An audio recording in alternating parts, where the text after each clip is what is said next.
Mati, entah kata entah berubat. Entah kata entah berubat, muntah apa semua, dah tak ada saka semua kan. Saya hormati.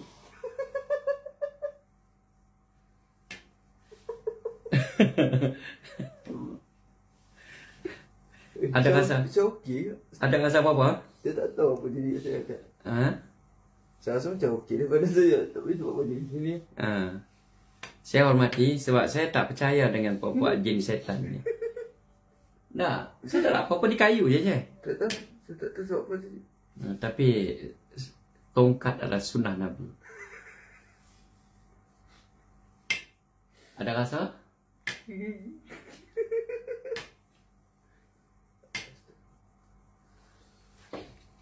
Pasal apa? Ada rasa apa? Saya tak tahu. Ha. Sebab apa dia nak tergelak saya? Yalah.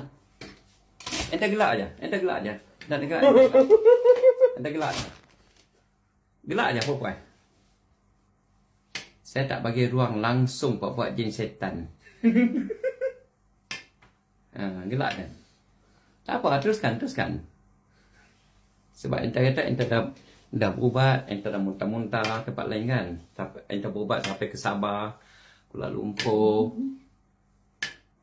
La ilaha illallah. Ini amalan Abu Hurairah radhiyallahu anhu.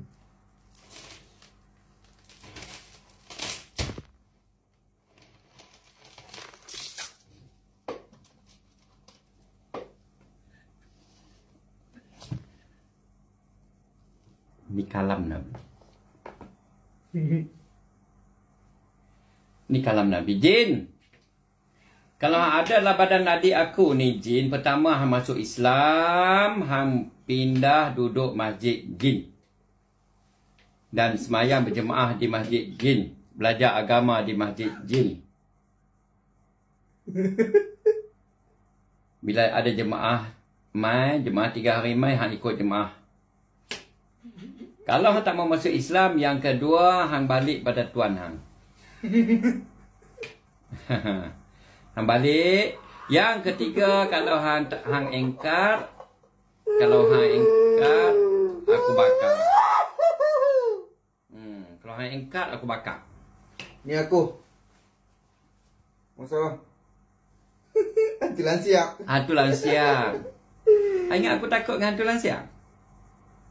La ilaha illallah. Allah berkuasa, makhluk langsung tak ada kuasa. Walaupun hang tatukan lansia, hantu lansia dekat dada hang, dak dalam dada ada hati, dalam hati ada iman. La ilaha illallah. Allah berkuasa, makhluk langsung tak ada kuasa. Hang jangan perdaya adik aku. Hang kena keluar, hang kena buat keputusan keluar. Faham tak faham? Faham tak faham? Faham tak ni? Hang keluar, boleh masuk Islam.